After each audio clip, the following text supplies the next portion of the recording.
Thank you, Mr. Chairman. We are at yet another hearing called by Democrats on gun control. Understand that today's Democrats in the Senate, these are not your father's Democrats. There are no moderate Democrats left in Congress. Today's Democrats, when it comes to guns, their objective is to disarm law-abiding citizens. They simultaneously embrace policies that release violent criminals from jail.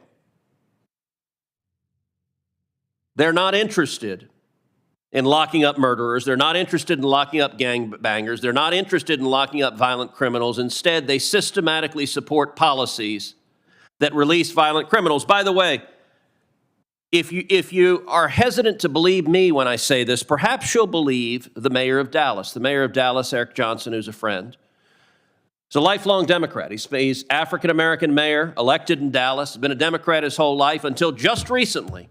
He left the Democrat Party and became a Republican. Now, let me read you why Mayor Johnson became a Republican. Quote, "Unfortunately, many of our cities are in disarray.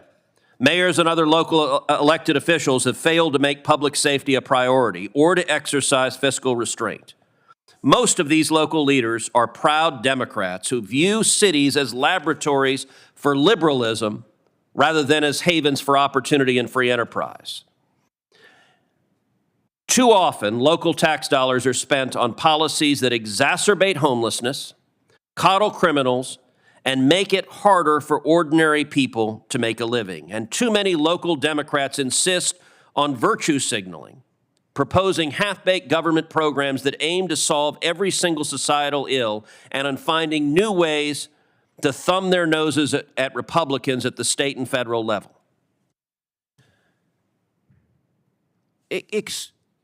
I have to say to an ordinary person, the political ideology of today's Democrats makes no sense. Why your priority is disarming a law-abiding citizen but not going after the violent criminal. And to be clear, it is the radical left that advocates abolishing the police and defunding the police. And when I say there are no moderate Democrats left, the Biden administration has nominated not one, not two, but three of the leading advocates of abolishing the police to senior positions at the U.S. Department of Justice. Every single Democrat on this committee voted to confirm every single one of them, but not just on this committee. Every single Democrat in the United States Senate voted to confirm all three of the Biden nominees, including Rachel Rollins, nominated to be the U.S. Attorney in Massachusetts, one of the leading advocates of abolishing the police, as a local prosecutor. She put out a list of violent crimes that she wouldn't prosecute. You know what? We're not having a hearing on the impact of Soros prosecutors releasing violent criminals from jail. We're not having a hearing on carjacking in Washington, D.C., because the Democrat City Council lowered the penalty for carjacking, lowered the penalty for murder. We're not having a hearing on Congressman Henry Cuellar, a Democrat from Texas, who was carjacked in Washington, D.C. at 9:30 at night.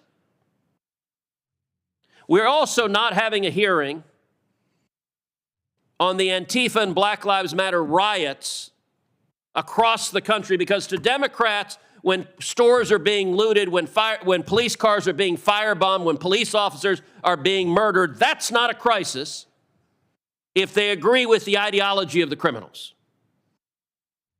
Instead, their objective is they want to take away the firearm from the single mom who's taking the subway home at night,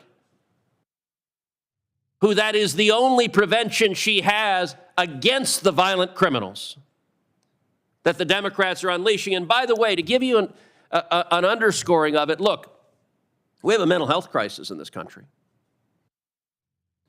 I've repeatedly introduced legislation to improve school safety, to invest to double the number of police officers in schools. Democrats objected. To invest $15 billion in mental health counselors in schools. Democrats objected. Their priority is not stopping the criminals.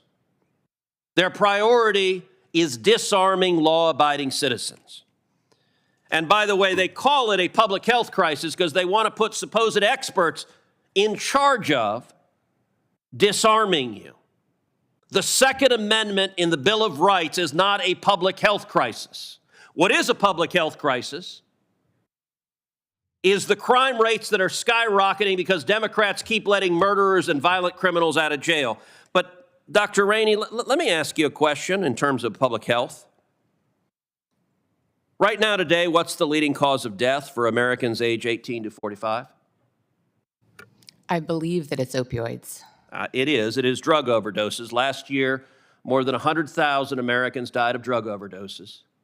70% of that came from Chinese fentanyl that is flooding across our southern border because this administration has opened up our southern border to 8.6 million illegal immigrants, has enriched the drug traffickers. Do you think, Dr. Rainey, that fentanyl flooding across our open border on the south that has killed collectively 100,000 overdoses last year, do you think that's a public health crisis? Absolutely. Synthetic fentanyl is a major crisis, and Senator Reid from my home state of Rhode Island has been a leader in trying to stop the supply of synthetic fentanyl. Except he hasn't, because Senator Reid, along with every other Democrat, supports Joe Biden's open borders, because when we try to secure the borders, they block it over and over and over again. And the criminals who come across, who are taking people's lives, that is because the Democrats refuse to enforce the law. Senator Cruz, equally important is harm reduction to ensure that those who use opioids have access to things like Suboxone or buprenorphine and methadone to help so that they don't use illicit substances off the street. Thank you.